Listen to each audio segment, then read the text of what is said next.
IPL രാവുകളുടെ 18ാം പതിപ്പ് ഒരാഴ്ച പിന്നിടുന്നു. കളിക്കളത്തിൽ ഒരു പുതിയ RCB ഉടലെടുത്തിരിക്കുന്നു. കളിക്കുന്നത് ഈഡൻ ഗാർഡനോ ചെന്നൈ ചെപ്പോക്കോ എന്ന വ്യത്യാസമില്ല.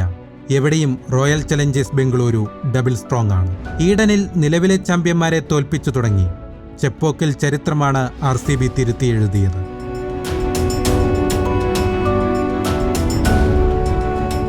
രണ്ടായിരത്തെട്ടിലെ പ്രഥമ IPL-ൽ രാഹുൽ ദ്രാവിഡിന്റെ ടീം സൂപ്പർ കിങ്സിനെ ചെന്നൈയിൽ തോൽപ്പിച്ചു. പിന്നീടൊരിക്കലും ചെപ്പോക്കോട്ടയിൽ ചെന്നൈയെ വീഴ്ത്താൻ RCBക്ക് കഴിഞ്ഞിട്ടില്ല. Kevin Pietersen, Anil Kumble, Daniel Vettori, Virat Kohli, Faf du Plessis എന്നിവരെല്ലാം ശ്രമിച്ചു നോക്കി. ആർക്കും കഴിയാതിരുന്നത് രജത് പാട്ടിദാറിന്റെ സംഘം ചെയ്തു കാട്ടി. അതാണ് പറഞ്ഞത്, ഇത് പുതിയ RCB ആണ്. ബാറ്റുകൊണ്ടും പന്തുകൊണ്ടും സന്തുലിതമായ നിര.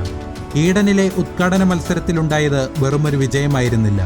അജിൻക്യ രഹാനെയുടെ വെടിക്കെട്ടും സുനിൽ നരേന്റെ പിന്തുണയും മാത്രമാണ് കൊൽക്കത്തയ്ക്ക് എടുത്തു പറയാനുള്ളത്. RCBക്കായി കൃണാൽ പാണ്ഡ്യ എറിഞ്ഞിട്ടു. വെടിക്കെട്ട് മറുപടിയുമായി ഫിൽ സോൾട്ട് കളം നിറഞ്ഞു.